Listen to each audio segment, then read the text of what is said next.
Shalom, Jemaat Bethany House of Blessing yang di Perth, ya, juga di Mandura, di North.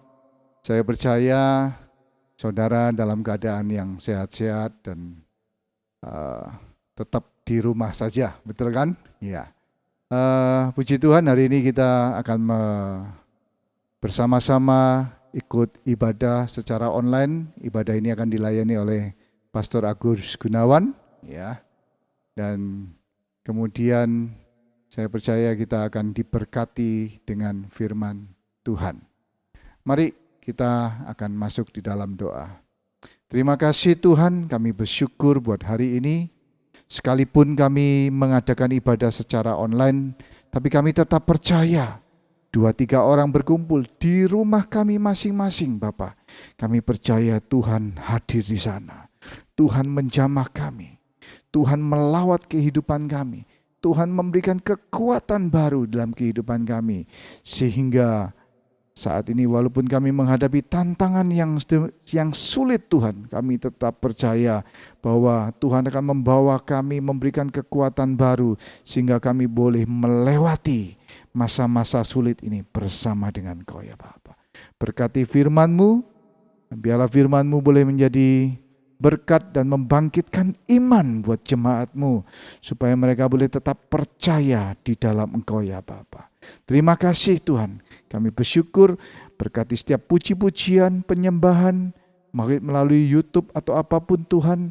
Selama ibadah ini 1 jam ke depan kami berdoa supaya setiap orang yang mendengarkan, setiap orang yang boleh ada di dalamnya menikmati, boleh diberkati di dalam nama Yesus. Yang semua yang percaya sama-sama katakan amin. Tuhan memberkati.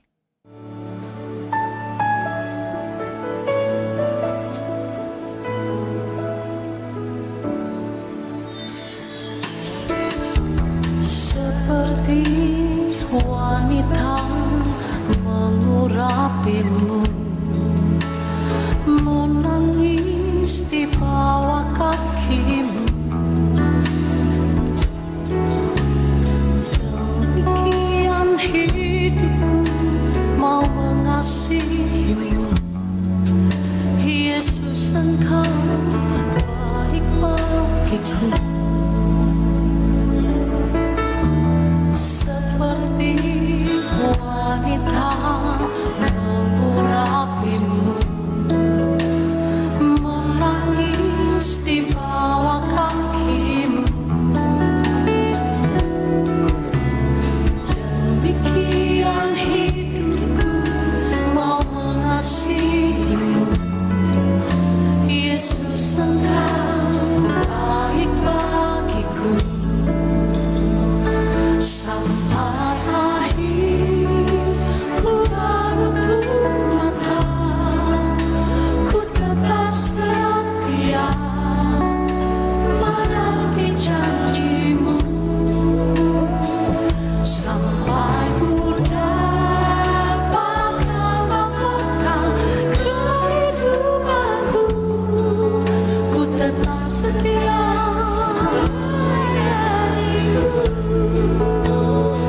Sampai akhir ku menutup mata, ku tetap setia menanti janji-Mu.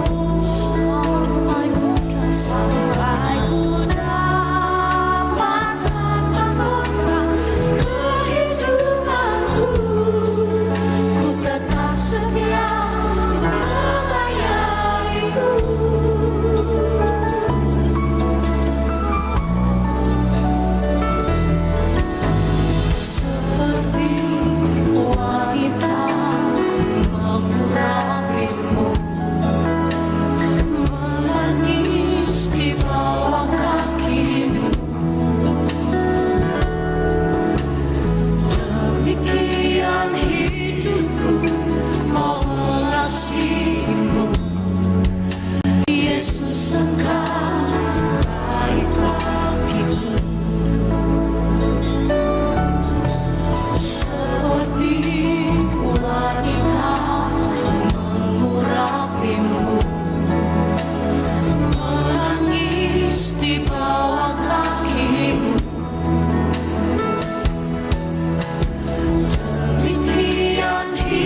Tuhan, saya ajak kita bangkit berdiri bersama-sama.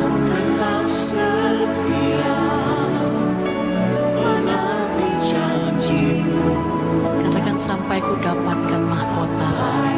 Dapatkan mahkota kehidupanku. Ku tetap setia melayani-Mu. Bersyukur pada waktu kita ada dalam keadaan yang baik, itu adalah hal yang mudah untuk kita lakukan. Bersyukur pada waktu keadaan tidak baik dalam kehidupan kita, tentunya bukan hal mudah untuk kita lakukan. Demikian juga untuk menjadi setia, Bapak Ibu. Kadang-kadang kalau dalam keadaan yang baik, kita bisa bilang lewat mulut kita bahwa Tuhan, aku mau setia.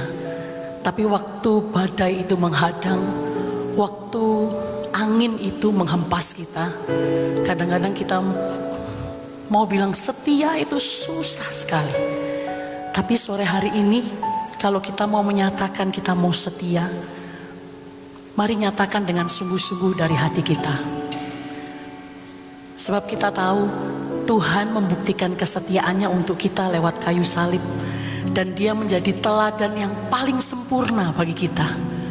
Tidak ada alasan bagi kita semua untuk tidak menjadi setia kepada Tuhan. Dia memberikan semuanya untuk engkau dan saya.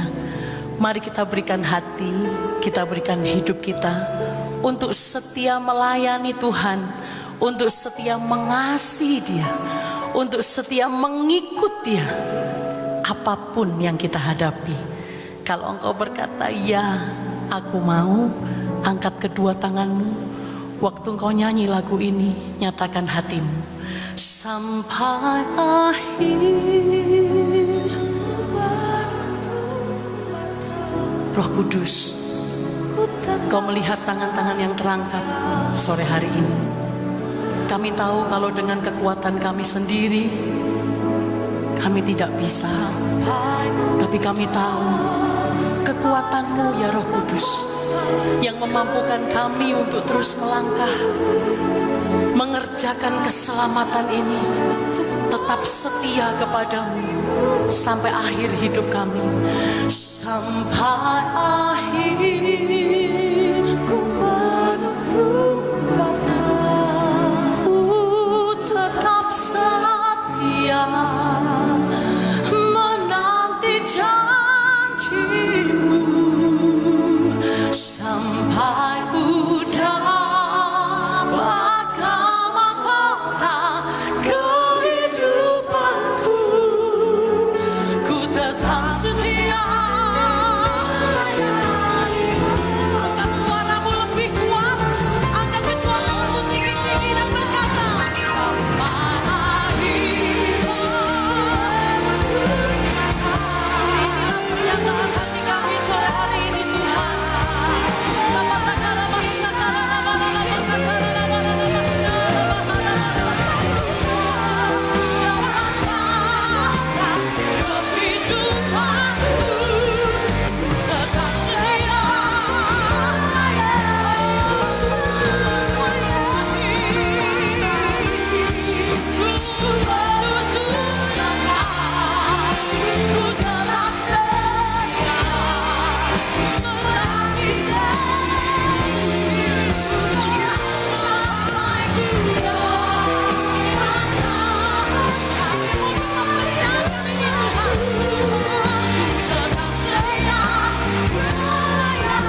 Shalom, selamat pagi Bapak Ibu dan saudara sekalian, selamat hari Minggu, selamat beribadah. Hari ini adalah Minggu 26 April 2020. Sayang sekali kita tidak bisa tatap muka bertemu di dalam gedung gereja. Dan kalau saya hitung ini sudah 1,5 bulan atau minggu yang ke-6 sejak tanggal 22 Maret hari Minggu yang kemarin. Kita tidak bisa tatap muka, saya tidak tahu sampai kapan Bapak Ibu dan saudara sekalian. Tetapi yang luar biasa adalah sekalipun melalui online, sekalipun melalui live streaming, saya percaya Tuhan bisa menjamah saudara, Tuhan bisa melawat saudara yang beribadah di rumah saudara masing-masing. Dan hari ini saya online dan menyampaikan firman kepada jemaat Bethany Perth, House of Blessing, dan juga Bethany yang ada di Sydney, New South Wales. Ada satu yang beauty, ada sesuatu yang indah, di mana minggu yang lalu pun saya bisa online melayani gereja Bethany di Surabaya, juga melayani Perth Indonesian Church di Perth, dan juga melayani saudara minggu lalu perjamuan kudus. Dan hari ini Bapak Ibu dan saudara sekalian, baik yang ada di Perth, baik yang ada di Sydney, saya percaya Tuhan mau berbicara sesuatu yang khusus buat saudara pada pagi hari ini. Dan memang ibadah online itu tidak seperti kita ibadah di gedung gereja. Tetapi saya ingat ada satu tulisan daripada Bapak Andri Wihandono, kalau saudara mau ibadah, bangun pagi seperti biasanya, kemudian berpakaianlah seperti engkau ke gereja, kumpulkanlah anak-anak keluarga, cari layar yang paling besar, ikut menyanyi, ikut mendengarkan firman, dan ikut memberikan respon. Jadi saya berdoa supaya Bapak Ibu pun, walaupun saya tahu mungkin masih ada yang pakai celana pendek, masih ada yang di piyama, tetapi saudara semuanya bukan saja menonton video khotbah ini, tetapi saudara ikut aktif, ikut menyanyi, ikut memuji, ikut angkat tangan, ikut katakan amin, ikut tepuk tangan, dan ikut mempermuliakan Tuhan. Dan saya mau tambahkan pada pagi hari ini, saya maupun saudara juga bisa tulis di chat saudara, di live chat, baik itu di YouTube, atau kalau saudara sedang live saat ini di Facebook, saudara bisa tulis di komen saudara bahwa saudara hadir. Saya akan perhatikan kalau saudara online. Amin, puji Tuhan. Bapak Ibu dan saudara sekalian, mari kita akan mulai ibadah kita. Firman Tuhan pada pagi hari ini, buka bersama dengan saya Mazmur 118. Kita akan membaca ayat yang ke-14 sampai ayat yang ke-17. Amin. Sebelum kita membaca, God is good. Katakan all the time, God is good. Amin. Mari kita bangkit berdiri bersama-sama di rumah saudara masing-masing untuk pembacaan firman Tuhan ini. Karena saya percaya ini adalah suara firman yang luar biasa. Saya merenungkan ini sudah cukup lama dan saya percaya ini profetik nubuatan buat saudara yang ada di Bethany Perth maupun Bethany Sydney. Tuhan itu kekuatanku dan mazmurku. Ia telah menjadi keselamatanku. Suara sorak-sorai dan kemenangan di kemah orang-orang benar. Tangan kanan Tuhan melakukan keperkasaan. Tangan kanan Tuhan berkuasa meninggikan. Tangan kanan Tuhan melakukan keperkasaan. Ayat yang ke-17, ucapkan dengan suara yang keras, 1, 2, 3. Aku tidak akan mati tetapi hidup, dan aku akan menceritakan perbuatan-perbuatan Tuhan. Sekali lagi, taruh tangan saudara di dada saudara sambil ucapkan, aku tidak akan mati tetapi hidup, dan aku akan menceritakan perbuatan-perbuatan Tuhan. Katakan amin. Silakan duduk Bapak Ibu dan saudara sekalian.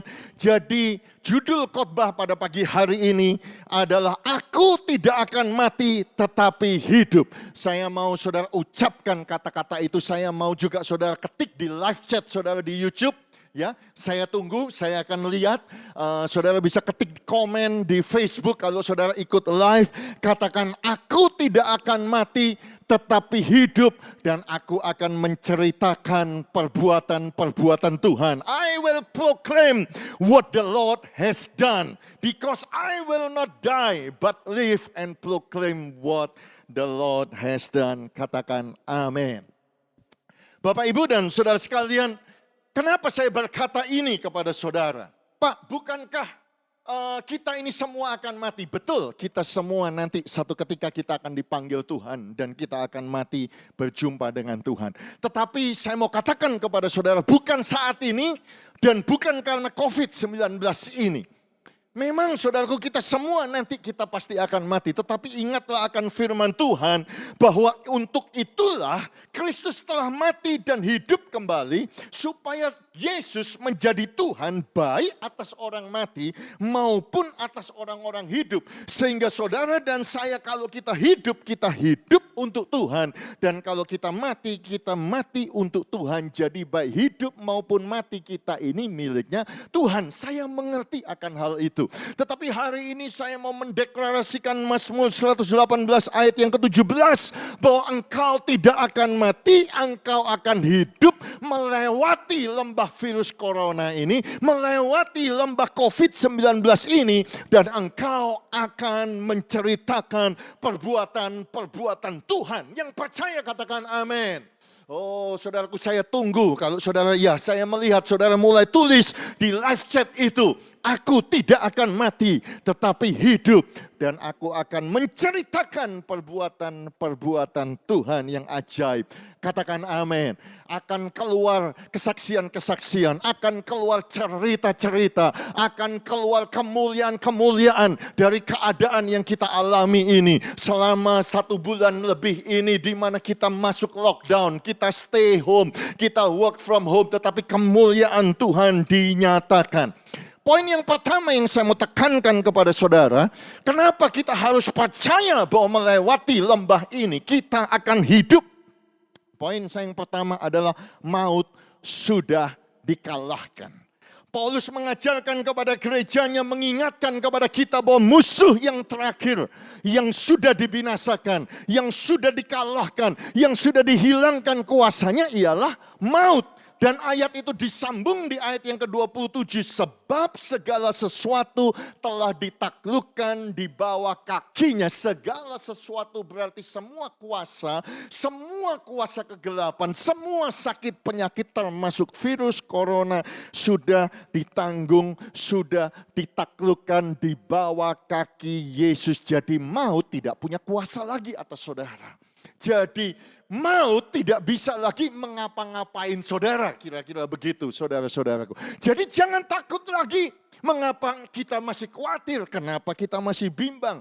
Saudaraku, saya suka tulisan daripada Ibrani yang saya percaya Paulus yang menulisnya.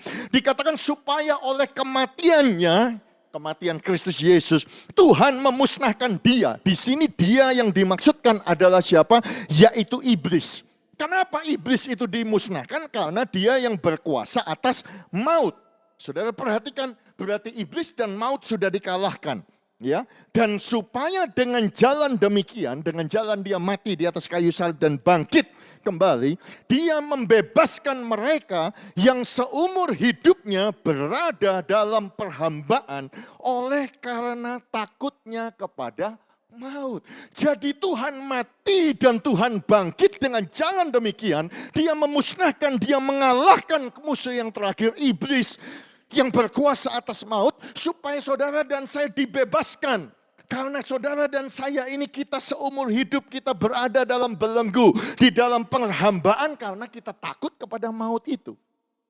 Jadi dengan kita punya iman akan kuasa Yesus mati dan bangkit, maut sudah dikalahkan, kita tidak khawatir lagi kepada maut itu. Kita tidak takut lagi kepada maut itu sendiri. Bapak, Ibu, dan saudara sekalian, contohnya adalah kehidupan daripada Elia sendiri. Elia adalah satu contoh, saudara-saudaraku, seorang hamba Tuhan yang luar biasa. Ya, bayangin saudara-saudaraku yang kekasih, dia itu mengalahkan 450 nabi Baal. Bayangin Bapak, Ibu, dan saudara sekalian, dia itu mengalahkan 400 nabi Asyera yang mendapat makan dari meja istana Isabel. Saudara-saudara, kita semua tahu Elia itu hamba Tuhan yang luar biasa. Dia menurunkan api dari langit. Bapak, Ibu, dia melakukan mujizat yang luar biasa. Dia berdoa 3 tahun dan 6 bulan. hujan tidak turun.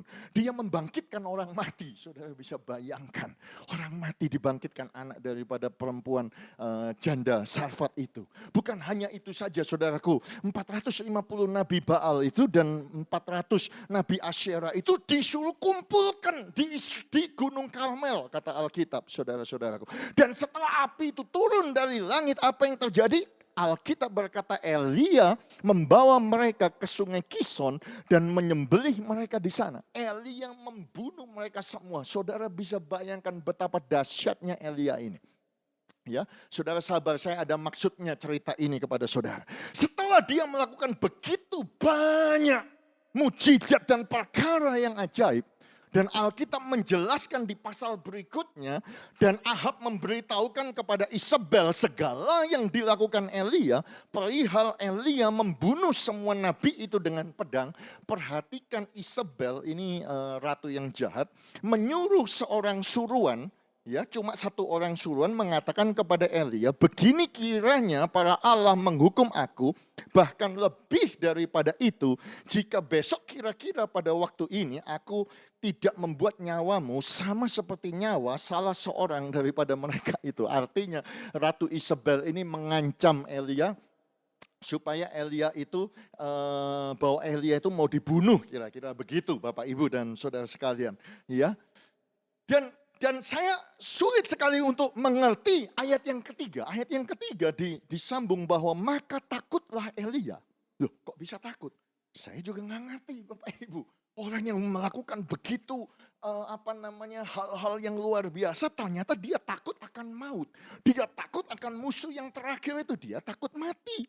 Maka takutlah Elia lalu bangkit dan pergi menyelamatkan nyawanya. Dan setelah sampai ke Beersheba yang termasuk wilayah Yehuda, ia meninggalkan bujangnya di sana. Saudara perhatikan, ia sendiri masuk ke padang gurun sehari perjalanan jauhnya, lalu duduk di bawah sebuah pohon arar. Kemudian ia ingin mati, katanya cukuplah itu, sekarang ya Tuhan ambil nyawaku, sebab aku ini tidak lebih baik daripada nenek moyangku. Saudara bisa bayangkan seorang hamba Tuhan yang luar biasa, melihat pertolongan Tuhan, melihat tanda ajaib, ternyata masih bisa takut akan kematian, takut akan maut, takut sehingga dia mau bunuh diri. Padahal saya mau katakan kepada saudara bahwa Isabel itu tidak bisa membunuh Elia. Apakah bisa? Enggak bisa, Bapak Ibu dan saudara sekalian.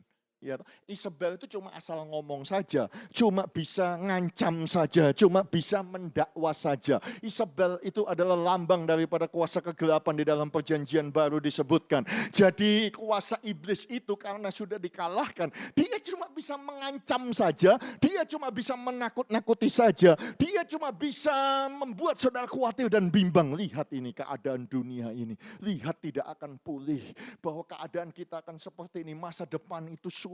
Dia akan ngomong begini, dan ketika ucapan itu didengar dan kemudian dipercayai seperti Elia jadi takut. Dan ketika dia takut, dia mau bunuh diri. Dengar Bapak Ibu dan saudara sekalian, baik yang ada di Perth maupun ada di kota Sydney, jangan izinkan ketakutan, sebab iblis tidak bisa punya kuasa untuk membunuh saudara. Dia bisa membunuh saudara kalau saudara takut dengan ancamannya yang sudah tidak punya kuasa lagi sebetulnya. Memang saudara-saudaraku, nature daripada iblis, nature atau sifat asli daripada setan itu adalah datang untuk membunuh, mencuri dan membinasakan. To steal, to kill and to destroy, begitu. Tetapi Yohanes mengingatkan kepada kita, memang iblis adalah pembunuh manusia sejak semula. Tetapi saudara perhatikan bahwa di dalam dia itu tidak ada kebenaran. Dan dia hanya bisa berkata dusta. Ia berkata atas kehendak dirinya sendiri. Saudara perhatikan, sebab ia adalah pendusta dan bapa segala dusta. Jadi iblis adalah liar, devil is the liar. Dan dia adalah father of lies. Dia adalah pendusta dan dia bapaknya dusta. Dia adalah sumbernya dusta. Dia adalah asalnya dusta. Jadi ketika dia mengancam saudara, ketika dia menakut-nakuti saudara, melalui banyak hal yang terjadi di dunia ini, melalui TV, melalui percakapan, melalui media yang hoax dan lain sebagainya. Ingat Bapak, Ibu, dan saudara sekalian, itu adalah suatu kebohongan. Itu adalah suatu dusta. Dia sudah tidak punya kuasa lagi. Dia sudah dikalahkan. Dan dia tidak bisa menyentuh saudara. Dia tidak bisa mengapa-ngapain saudara. Kira-kira begitu. Makanya Paulus mengingatkan kepada kita ketika dia menuliskan di 1 Korintus pasal 15 dan 55, ayat yang ke-55. Dia ngomong begini, hai maut, di manakah kemenanganmu? Hai maut, di manakah sengatmu? Paulus memakai kata-kata saudaraku, oh death, where is your sting? Oh Hades, where is your sting? Dia memakai kata sting, dia memakai kata sengat. Saudara kalau tahu sengat, sengat itu apa sih? Sengat itu diumpamakan seperti Paulus itu sama seperti lebah madu, seperti honey bees.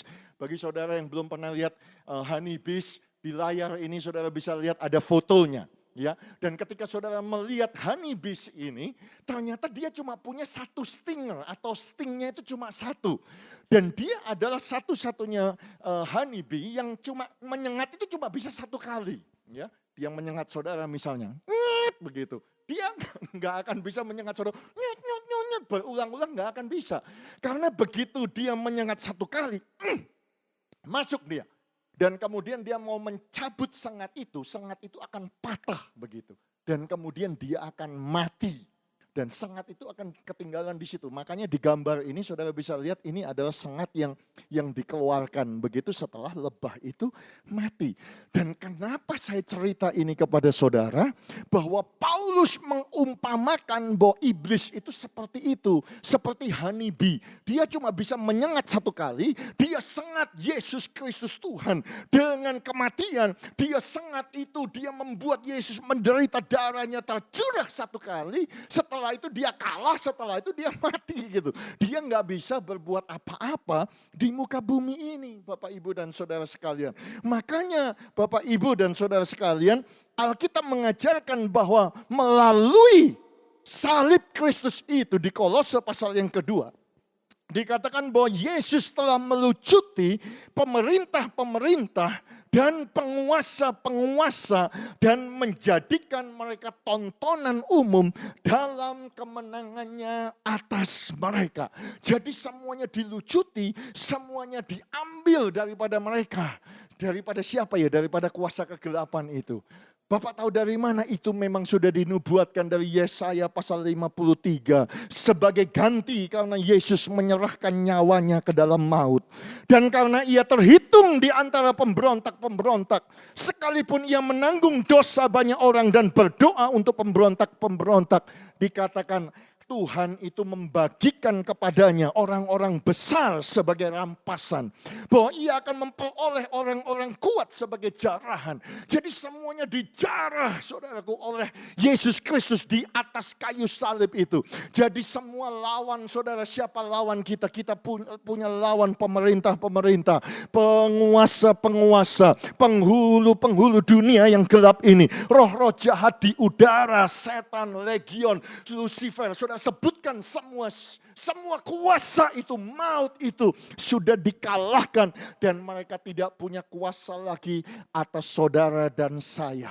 Jangan ulangi kisah daripada Elia karena senjata daripada iblis itu cuma kebohongan, nakut-nakutin saja. Oleh sebab itu jika saudara dan saya percaya, sekali lagi kita mendeklarasikan Mazmur yang tadi kita baca.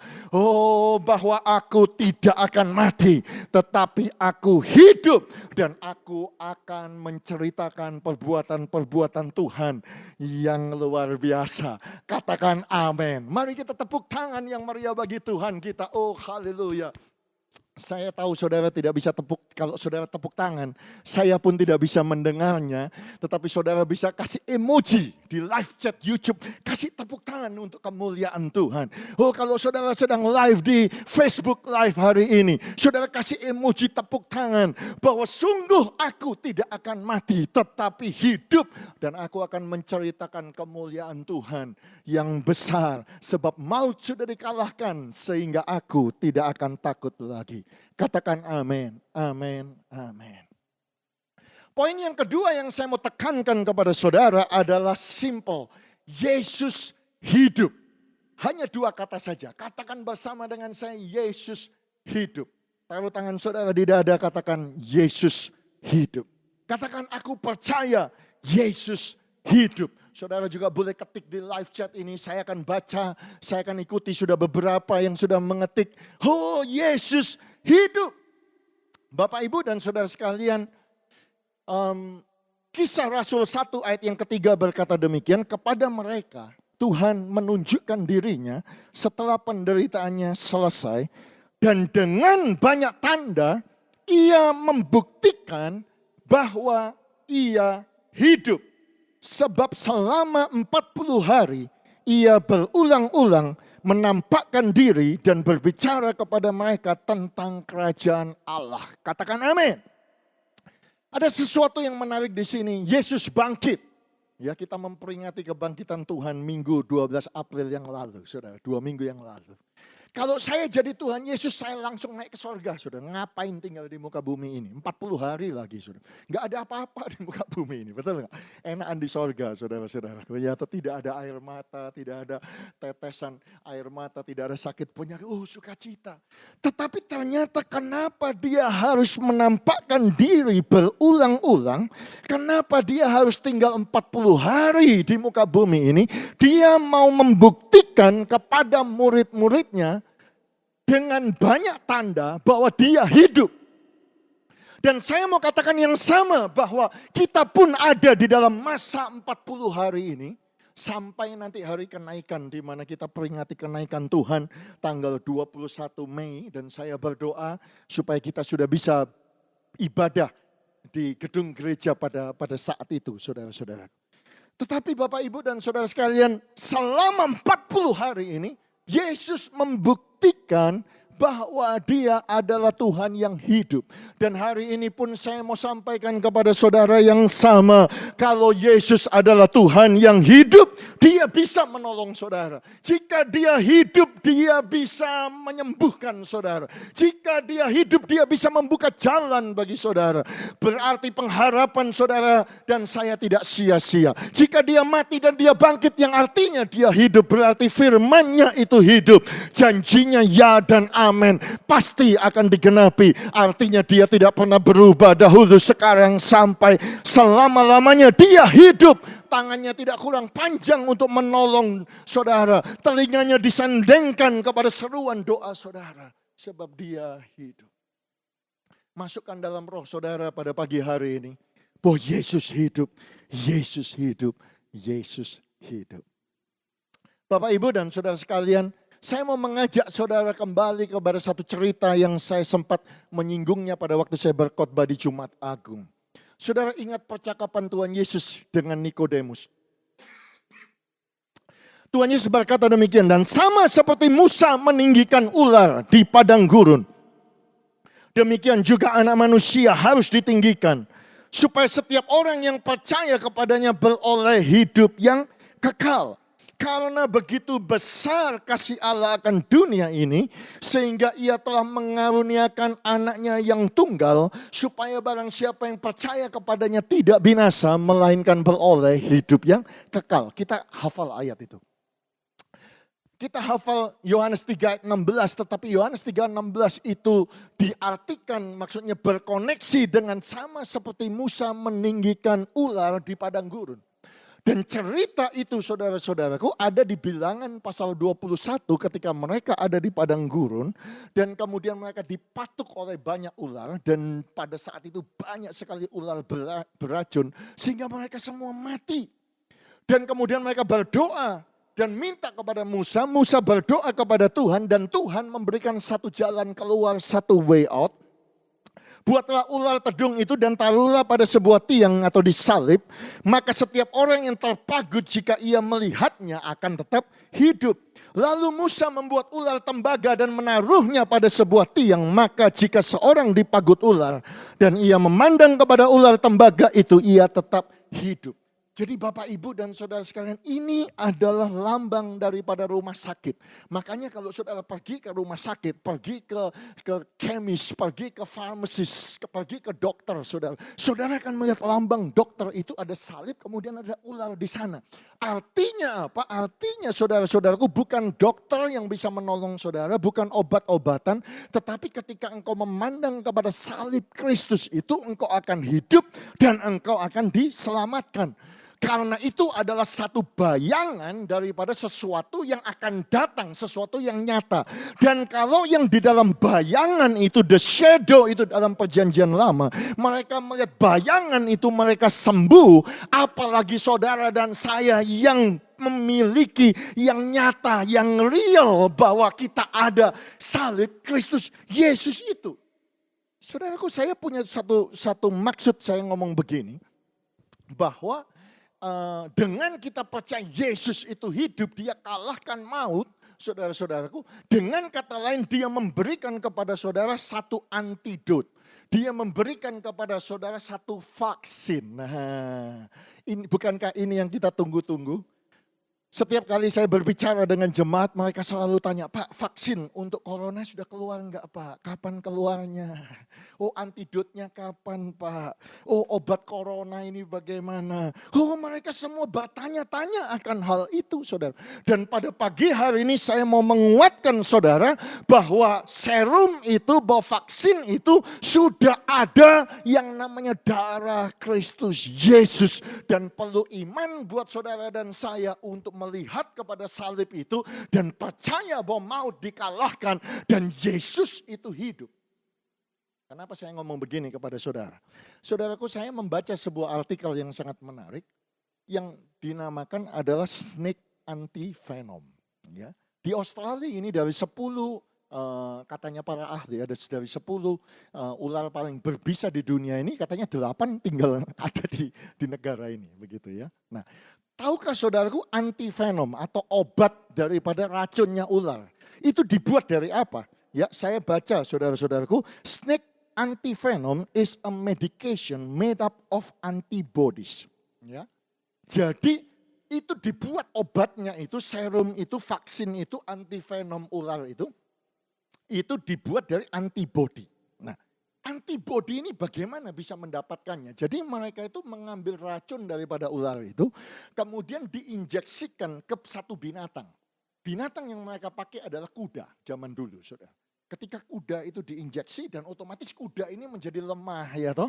Kuda ini mungkin keracunan begitu. Nah, tetapi dalam kondisi lemah itu tubuh daripada kuda ini membuat satu antibody ya untuk melawan racun itu dan mengeluarkan racun untuk melawan racun itu, dan ketika dia menjadi sehat kembali atau mempan kepada racun ular itu, darah daripada antibodi di kuda itu kemudian diambil gitu, kemudian dipurifikasi dan kemudian dineutralkan dan kemudian dibuatlah antivenom atau anti racun daripada ular itu.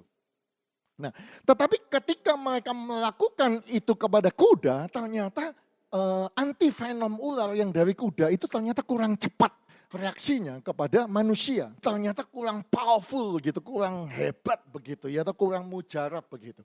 Akhirnya saudara tahu binatang apa yang mereka dapatkan? Saudara tahu? Ternyata domba. Bapak, Ibu, dan saudara sekalian. Saudara bisa melihat ini artikel, saudara-saudaraku, ya toh. Ternyata sekarang mereka dapatkan apa? Sheep blood yang provide rattlesnakes antivenom. Dan domba yang paling bagus itu di mana? Ternyata di negara ini, saudaraku, di Mintaro, di South Australia, Care Valley, itu mereka 2.000 domba, karena menurut mereka itu dombanya itu paling bersih ya toh, dari semua sakit penyakit ya. 2.000 domba itu setiap hari diinjeksi sama racun ular. dan kemudian domba ini yang sudah lemes karena kena racun itu menghasilkan antibodi dan kemudian darahnya kemudian diambil dan kemudian antibodinya dipurified dari darahnya itu dan kemudian itulah yang menjadi antivenom. Jadi saudaraku lihat ada satu prinsip bahwa darah yang sudah berhasil mengalahkan racun atau mengalahkan sakit penyakit itulah yang bisa dipakai antibodi menjadi obat untuk menangkal persoalan itu, ya. Makanya hari ini kita tahu Red Cross atau Palang Merah Indonesia, mereka semua mencari orang-orang yang sudah sembuh dari COVID-19 kan. Mereka sudah cari orang yang sudah sembuh daripada corona karena mereka punya antibodi itu. Dan kemudian mereka disuruh nyumbang darahnya, diambil plasma darahnya. Kenapa? Karena mereka percaya di dalam plasma darah orang-orang yang sudah berhasil mengalahkan COVID itu ada terletak obat daripada anti atau vaksin daripada corona ini. Bukankah prinsip itu sama? Bahwa racun daripada ular yang namanya maut, yang namanya setan, yang namanya iblis, itu sudah diinjeksikan kepada darah, kepada domba, saudara-saudaraku. Domba Allah, domba Paskah kita, Yesus Kristus Tuhan. Jadi Yesus sudah mengalahkan segala jenis macam penyakit yang sudah ditimpakan kepadanya di atas kayu salib. Sehingga dari dialah itu akan muncul satu antibodi, satu imun, satu obat, satu vaksin yang paling berguna, yang paling powerful buat menyembuhkan saudara dan menyembuhkan saya. Yang percaya katakan amin. Yang percaya ayo kita tepuk tangan yang meriah bagi Tuhan kita. Oh glory, haleluya. Tulis di live chat di YouTube saudara, tepuk tangan. Katakan aku punya antibody, antivenom, snake antivenom dari darah Yesus Kristus Tuhan. Oh hallelujah. I will live and not die and will proclaim the works of the Lord. Oh hallelujah. Amin. Itu sebabnya Paulus ketika dia ada di Malta, di Pulau Malta. Saudara-saudaraku, Alkitab berkata tiba-tiba keluarlah seekor ular beludak karena panasnya api itu lalu menggigit tangannya. Nah, ular beludak di sini bahasa Inggrisnya adalah sand viper. Ya, saudara bisa melihat jenis ular ini di layar ini, ada fotonya saya siapkan. Namanya Vipera ammodytes. Dan Vipera ammodytes ini adalah binatang yang racunnya itu deadly and fast acting. Sangat mematikan dan sangat cepat. Ya, dari mana kok tahu ini? Karena di hidungnya ada tanduknya begitu kira-kira ya. Dan giginya itu panjang, fangnya itu saudara-saudara yang menyemprot racun itu 13 mm kira-kira. High venom toxicity. Jadi ular jenis inilah yang menggigit tangan daripada Paulus. Saudara perhatikan ayat yang keempat, ketika orang-orang itu melihat ular itu terpaut pada tangan Paulus, mereka berkata seorang kepada yang lain, orang ini sudah pasti seorang pembunuh, sebab meskipun ia telah luput dari laut, ia tidak dibiarkan hidup oleh Dewi Keadilan. Karena orang-orang di Malta tahu persis, begitu engkau digigit, engkau pasti mati. Makanya ayat yang kelima dikatakan, tetapi Paulus mengibaskan ular itu ke dalam api. Saudara perhatikan, dan ia sama sekali tidak menderita sesuatu. Nah, di ayat yang ke-6, namun mereka menyangka bahwa ia akan bengkak atau akan mati rebah seketika itu juga. Tetapi sesudah lama menanti-nanti, saudara perhatikan, mereka melihat bahwa tidak ada apa-apa yang terjadi padanya, maka sebaliknya mereka berpendapat bahwa ia seorang dewa. Bapak, Ibu, dan saudara sekalian, sekali lagi kita melihat ada ular menggigit tangan Paulus. Paulus hanya mengebaskannya dan dia tidak kena apa-apa, tidak bengkak, tidak mati. Bapak, Ibu, dan saudara sekalian. Dia tetap hidup, dia tidak mati. Dia bahkan menceritakan perbuatan Tuhan yang luar biasa. Apa yang terjadi setelah itu, saudaraku, di gubernur itu namanya Publius. Dia punya ayah sakit demam. Demam. Dan tentu bukan karena corona, demam karena dysentery pada saat itu. Ya, tapi mirip demam juga. Ya, Paulus masuk ke kamarnya, ia berdoa serta menumpangkan tangan ke atasnya, menyembuhkan dia. Sesudah peristiwa itu, datanglah juga orang-orang sakit lain dari pulau itu, dan mereka pun disembuhkan juga. Bapak, Ibu, dan saudara sekalian, kenapa saya mengambil cerita ini? memang ada banyak ular saat ini, saudara. Kadang-kadang kita tidak tahu kapan kita tersengat oleh ular. Dan mungkin kita tersengat oleh ular. Saudaraku, tetapi hari ini saya berdoa supaya saudara dan saya percaya bahwa kita akan hidup. Dan kita tidak akan mati, kita akan menceritakan perbuatan Tuhan yang luar biasa. Paulus disengat oleh ular itu, dia tidak mati, dia hidup dan dia menceritakan perbuatan Tuhan. Dia tumpang tangan orang satu pulau itu disembuhkan semuanya. Ayah daripada gubernur itu disembuhkan dan mereka semua bersuka cita dan menyambut Paulus. Demikianlah itu akan terjadi kepada saudara dan saya yang percaya. Sebab antivenom, vaksin itu sudah ada, sudah diinjeksikan dan tertinggal cuma satu sengatnya kepada Yesus Kristus. Sudah tidak punya kuasa lagi maut itu. Dan dari situ kita tahu bahwa ada obat itu, darah Yesus Kristus. Bapak, Ibu, dan saudara sekalian, saya mau saudara ikut berpikir dengan saya kenapa Paulus pada waktu digigit ular itu, apakah dia kaget? Tentu kaget, saudara-saudara. Bayangin kalau saudara dan saya digigit ular. Ularnya ada di sini. Bagaimana perasaan saudara? Tapi saya mau saudara berpikir bahwa Paulus tidak takut. Paulus tidak khawatir. Saya percaya dia tahu firman Tuhan, saudara-saudaraku. Saya tahu dia juga baca apa yang Markus tuliskan dalam Markus pasal 16. Dikatakan tanda-tanda ini akan menyertai orang-orang percaya. Mereka mengusir setan-setan demi namaku. Mereka berbicara dalam bahasa-bahasa baru. Saudara perhatikan, mereka akan memegang ular dan sekalipun minum racun maut, mereka tidak akan mendapat celaka. Mereka akan meletakkan tangannya atas orang sakit dan orang itu akan sembuh. Firman ini siapa yang mengucapkan? Tuhan Yesus Kristus. Kapan? Ketika dia memerintahkan murid-muridnya, ketika dia mau berpisah. Saudaraku, di hari kenaikan itu ketika dia mau terangkat dari Bukit Zaitun, dia berkata kepada murid-muridnya, pergilah beritakan Injil kepada semua makhluk. Ya, saudara tahu cerita itu. Dan dia ngomong bahwa tanda-tanda ini akan menyertai orang yang percaya. Paulus gak ada di sana, Bapak Ibu. Paulus belum jadi murid, dia masih jadi orang Farisi. Tapi saya yakin saudara-saudaraku, dia ketika dia bertobat, dia mengikuti Tuhan, dia kepingin tahu apa yang Tuhan Yesus ajarkan. Makanya dia dekat sekali dengan penulis Injil. Dia dekat dengan Lukas, karena dia travel kemana-mana sama Lukas. Dia travel juga dengan Markus yang menuliskan ayat itu. Lukas dengan Markus mereka adalah salah satu anggota daripada 70 murid Kristus, ya. Bapak tahu dari mana? Dari 2 Timotius pasal 4 ayat yang ke-11 dikatakan, hanya Lukas yang tinggal dengan aku, jemputlah Markus dan bawalah ia kemari karena pelayanannya penting bagiku. Pelayanan Markus apa yang penting bagi Paulus? Karena Markus dengan Lukas adalah saksi mata. Paulus dengan Lukas yang mendengar suara Tuhan. Dan Paulus dengan Lukas itu, mereka sama-sama menuliskan kitab Injil itu. Saudara, bahkan Lukas menuliskan kitab kisah para rasul. Ya. Jadi Bapak Ibu dan saudara sekalian, saya percaya Paulus ketika dia bertobat, dia mencari firman Tuhan. Dia percaya akan firman Tuhan ini diucapkan Tuhan Yesus kepada murid-muridnya yang mengabarkan Injil. Sehingga ketika dia digigit oleh ular, dia tahu racun itu tidak akan membuat dia celaka. Malah dia akan tumpang tangan kepada orang sakit dan orang sakit akan sembuh. Paulus percaya akan firman Tuhan.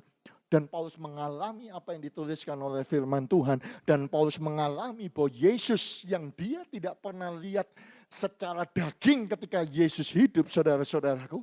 Ya, dia percaya kepada firman yang dituliskan dan dia menghidupi firman itu sebab Yesus hidup. Jadi sama seperti Bapak, Ibu, dan saudara sekalian dengan saya. Kita memang bukan saksi mata, kita tidak bisa melihat Yesus secara daging. Tetapi dia meninggalkan firman-Nya buat Bapak, Ibu, dan saya. Amin. Saya ajak saudara satu cerita kembali ke Bethany. Ya, bukan satu kebetulan gereja kita yang di Perth maupun gereja kita yang di Sydney namanya adalah Bethany. Bethany adalah tempat di mana Kristus menyatakan dia adalah kebangkitan dan hidup. Disitulah dia membangkitkan Lazarus yang sudah 4 hari mati di kubur. Ya, tetapi ada sesuatu yang aneh ketika dia datang di kubur itu, dia berkata gulingkanlah batu itu. Saya baca ayat itu saya juga bingung kenapa kok harus manusia yang melakukannya. Bukankah Tuhan itu bisa? Oh bisa. Bukankah dia berbicara dan angin itu mendengar? Bukankah dia berbicara dan ombak itu mendengar? Bukankah dia berfirman dan badai itu tunduk kepada firman-Nya? Bapak, Ibu, dan saudara sekalian. Jadi kalau dia berbicara, apakah batu itu bisa guling? Bisa, Bapak, Ibu. Batu itu cuma 2 ton beratnya. Bisa. Ya, bahkan ketika dia ditangkap di Taman Getsemani, ketika Yesus bertanya, siapa yang kau cari? Mereka berkata bahwa kami mencari Yesus dari Nazaret. Dan Yesus cuma ngomong, akulah dia. Alkitab berkata ketika dia berkata akulah dia, semuanya mundur dan rebah jatuh ke tanah. Itulah Tuhan kita. Karena begitu dia ngomong I am, ya, dia ngomong bahwa akulah dia, itu menunjukkan kepada Tuhan yang menyatakan diri kepada Musa di Keluaran pasal 3. Dan ketika dia nyebut namanya, semuanya bergeletakan. Apakah dia bisa menggulingkan batu? Dia bisa. Kenapa Tuhan tidak mau menggulingkan batu itu? Kenapa harus manusia menggulingkan? Supaya manusia percaya dia hidup. Dia adalah kebangkitan itu dan dia bisa menghidupkan yang mati menjadi hidup. Jadi bagian saudara dan bagian saya adalah untuk menggulingkan batu. Artinya bagian saudara dan bagian saya percaya, kita berkata Tuhan inilah yang sudah mati, inilah yang aku sudah bimbang, aku mengalami persoalan Tuhan. Tuhan aku percaya, Tuhan aku percaya. Amin. Dan saya bersyukur saudaraku bagaimana Kristus membangkitkan Lazarus. Dia tidak masuk dalam kubur yang sudah terbuka itu. Dia tidak tumpang tangan, dia tidak pegang-pegang mayatnya. Dia cukup berfirman, Lazarus marilah keluar. Lazarus come out. Dan Lazarus keluar. Kita semua tahu ceritanya. Kenapa itu terjadi? Supaya Bapak, Ibu, dan saya percaya bahwa kita cukup punya firman Tuhan. Cukup sepatah kata firman Tuhan itu disampaikan. Dan firman Tuhan itulah yang akan mengerjakannya. Sebab Yesus itu adalah firman dan firman itu ada tinggal bersama dengan kita dan kita cukup untuk mengucapkannya dan mendeklarasikannya hari ini. Saya tidak tahu apa yang sedang bau, saudaraku, sudah 4 hari ketinggalan, mungkin ada di kubur, mungkin ada mimpi saudara, mungkin ada persoalan saudara, mungkin ada masalah, ada sakit penyakit. Hari ini gulingkanlah batu itu dan mulai berkata, Tuhan aku percaya. Engkau cukup mengatakan firman bahwa engkau hidup. Aku percaya dan aku percaya. Aku akan hidup, aku tidak akan mati. And I will declare the works of the Lord. Katakan amin. Saya mau tutup Bapak Ibu. Supaya saudara dan saya mulai mendeklarasikan firman Tuhan. Seperti Paulus percaya akan firman Tuhan. Kalau hari ini mungkin ada yang digigit ular. Oh, mulai deklarasikan firman Tuhan, aku melihat kepada salib Kristus. Semua kuasa sudah dilucuti, aku percaya oleh bilul-bilul Yesus aku sembuh. Aku percaya aku punya masa depan yang baik. Saya challenge saudara untuk setiap hari di depan kaca, saudara. Untuk mulai mengucapkan blessing.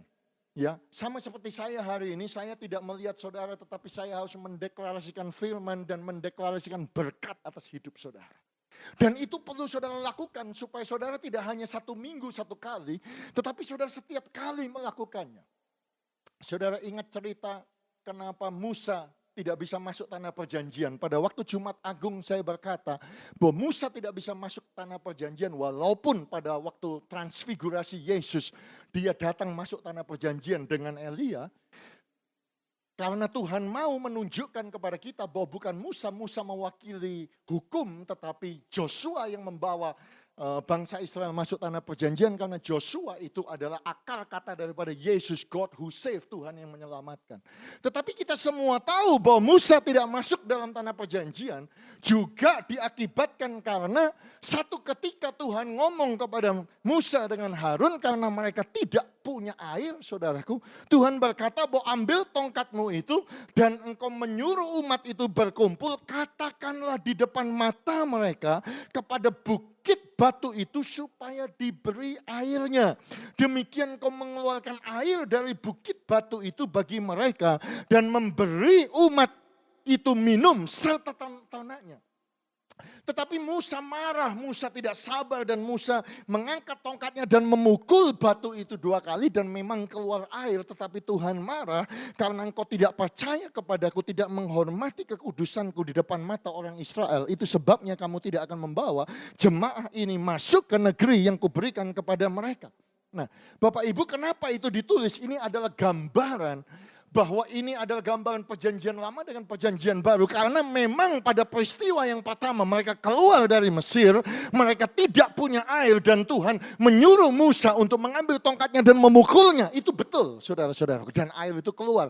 Tetapi 38 tahun kemudian mendekati mereka memasuki tanah perjanjian, Tuhan ngomong kepada Musa, sekarang engkau bukan pukul, engkau bicara, engkau ngomong. Jangan kau pukul lagi. Tetapi Musa pukul lagi 2 kali. Itu gambaran bahwa Yesus Kristus dia dipukul 1 kali. 1 kali untuk selama-lamanya dia mengeluarkan air itu buat saudara dan saya. Jadi sengat itu cuma 1 Bapak Ibu. Daripada iblis itu ditanamkan kepada Yesus 1 kali untuk selama-lamanya. Engkau akan menerima, engkau akan mengalami yang namanya air kehidupan itu. Jadi jangan bukan dengan usaha kita lagi di dalam perjanjian baru. Tetapi saudara dan saya mulai kita berbicara, mulai kita mendeklarasikan. Paling gampang adalah di depan kaca. Ketika engkau sisir rambut, ketika engkau hair dryer dan lain sebagainya, mulailah engkau mendeklarasi. Saudaraku, contoh, saudaraku, orang yang duduk dalam lindungan Tuhan yang maha tinggi. Sekarang kita banyak mengquote dan menghafalkan Mazmur pasal 91. Dan bermalam dalam naungan Tuhan yang maha kuasa. Saudara perhatikan, akan berkata kepada Tuhan, akan ngomong kepada Tuhan, akan berbicara, I will say of the Lord. Bukan berdoa, bukan menggumam, bukan memikirkan, bukan merenungkan, tetapi ngomong. Tetapi berkata.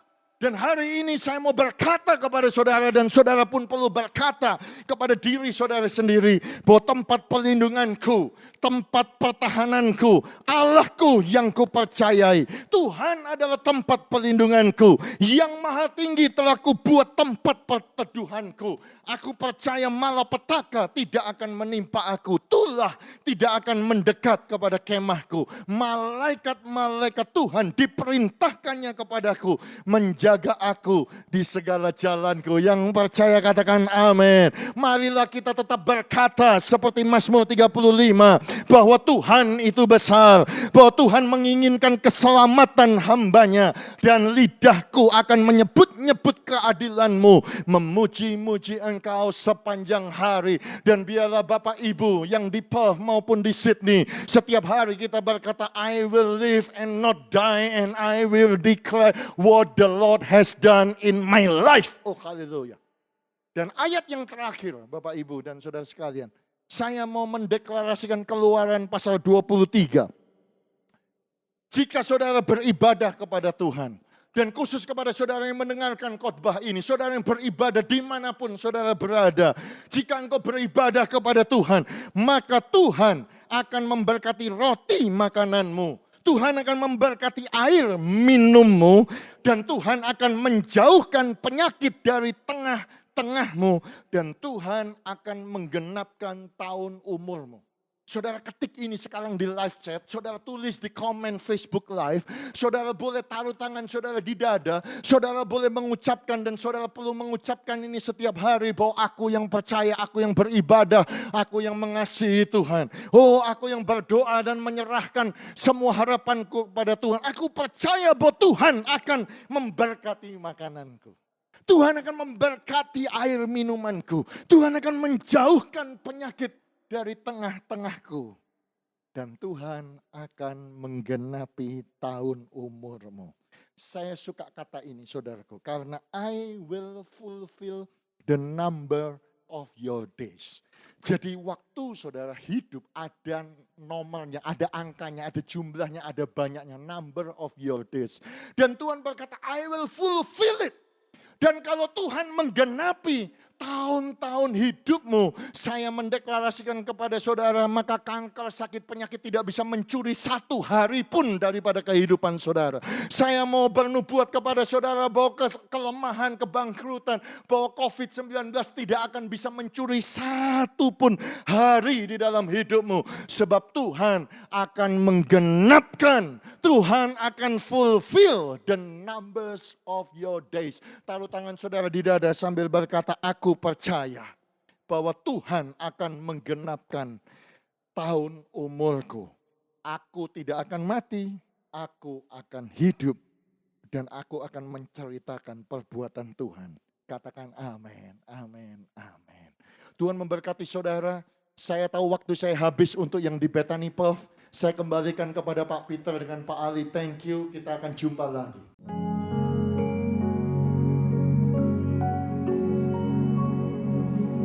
Hidupku menggenapi firman-Mu, tanda mujizat sertai tiap langkahku. Kau bersamaku di dalamku, jadi bukti kebesaran-Mu.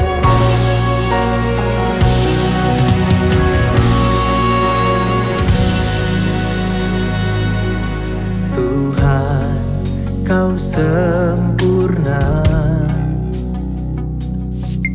dalam rencana-Mu dan karya-Mu. Ku serahkan hidupku, murnikan dengan Roh-Mu.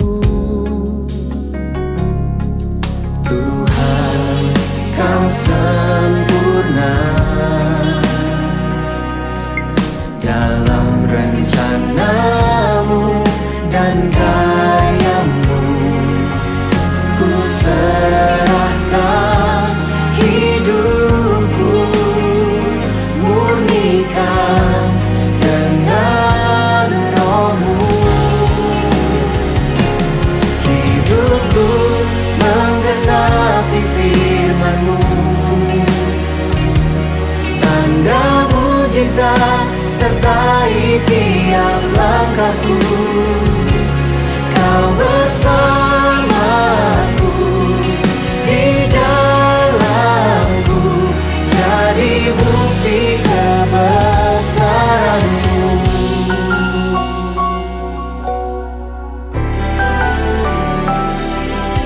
Tuhan, Kau sempurna dalam rencana-Mu dan karya-Mu.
bersamaku, di dalamku, jadi bukti kebesaran-Mu.